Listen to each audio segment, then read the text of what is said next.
C'est ici, dans le collège berlinois Canisius, un établissement jésuite prestigieux, que les premières affaires d'abus sexuels ont été révélées il y a quelques semaines.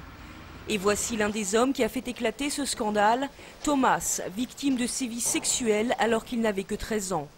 Plus de 30 ans après les faits, il a trouvé le courage d'en parler et de dénoncer 2 prêtres enseignants. Son témoignage et celui de ses camarades du collège Canisius ont provoqué des révélations en cascade.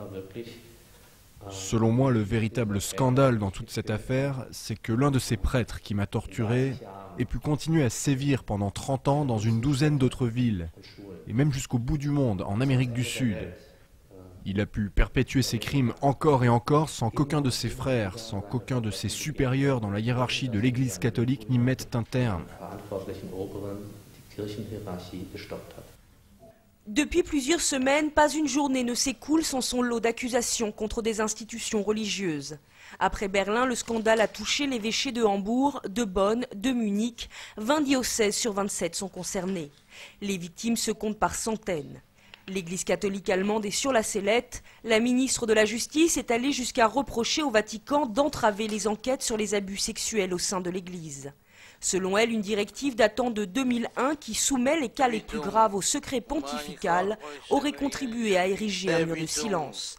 Cette lettre avait été émise par le cardinal Joseph Ratzinger, alors préfet de la Congrégation pour la doctrine de la foi, aujourd'hui le pape Benoît XVI. La ministre de la Justice a suscité beaucoup d'indignation. Le président de la conférence épiscopale allemande a d'ailleurs contesté ces reproches. Je pense que ces abus qui remontent à 30 ou 40 ans ne concernent pas que l'Église catholique, mais que ce problème a touché l'ensemble de la société.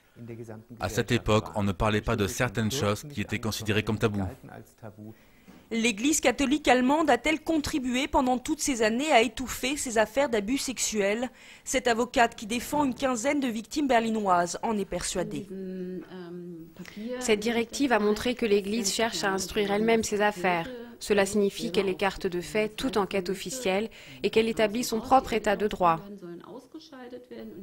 L'Église n'a eu aucun respect pour les victimes. Elle a protégé et couvert les coupables, et cela en dit long sur ses méthodes. L'Église catholique allemande a présenté ses excuses aux victimes et a accepté de participer à une table ronde organisée par les autorités. Thomas espère que l'Église dédommagera les victimes et que la loi du silence sera enfin brisée.